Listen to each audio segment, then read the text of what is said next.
حضرت ابراہیم علیہ السلام کی عادت تھی کہ مہمان کے بغیر کھانا نہیں کھاتے تھے۔ ایک دن بھوک لگی، گھر والوں کو کھانا پکانے کا بولا اور خود مہمان ڈھونڈنے نکلے، اور ایک شخص جو کہ بوڑھا تھا لے آئے، دسترخوان پر بٹھایا اور کھانا جب لگایا اور کہا کہ اللہ کا نام لے کر شروع کرو۔ اس نے کہا کہ میں تو اللہ کو نہیں مانتا۔ آپ نے فرمایا، میں تجھ سے کوئی رابطہ نہیں، تجھ سے کوئی تعلق یا رشتہ نہیں رکھتا، اللہ ہی کے نام پر تو تجھے کھلا رہا ہوں، تجھے میرے رب کا نام کم از کم لینا چاہیے۔ اس نے کہا، میں تو بتوں کا پجاری ہوں۔ اس نے کہا، میں بتوں کو مانتا ہوں، روٹی کے چند ٹکڑوں کے لیے اپنے بتوں سے بے وفائی نہیں کر سکتا۔ حضرت ابراہیم علیہ السلام بولے کہ جب تو اتنا غیرت مند بن سکتا ہے، تو میرے رب کا نام نہیں لے سکتا، تو پھر تو میرا بھی کیا لگتا ہے، میں تو کھانا اسی رب کے نام کا کھلاؤں گا، کھانا ہے تو ٹھیک ورنہ تیری مرضی۔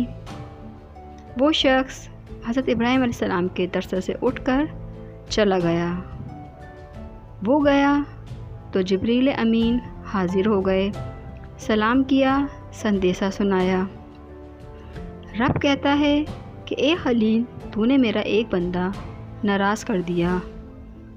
یا اللہ، وہ تیرا بندہ تھا، وہ تو تیرا نام لینا بھی گوارا نہ کرتا تھا۔ ارشاد ہوا، ابراہیم بتاؤ اس کی عمر کتنی ہوگی؟ یا اللہ، 80 سال کے قریب ہوگی۔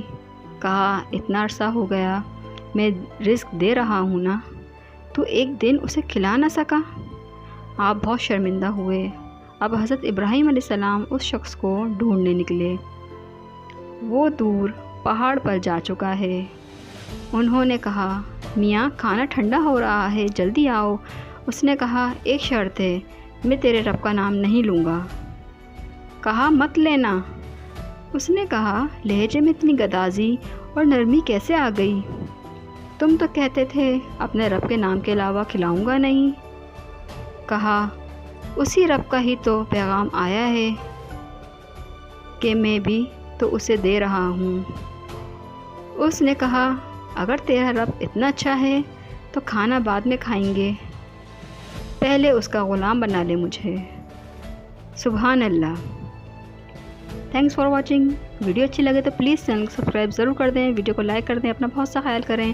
ملتی ہوں آپ سے نیکسٹ ویڈیو میں، جب تک کے لیے اللہ حافظ۔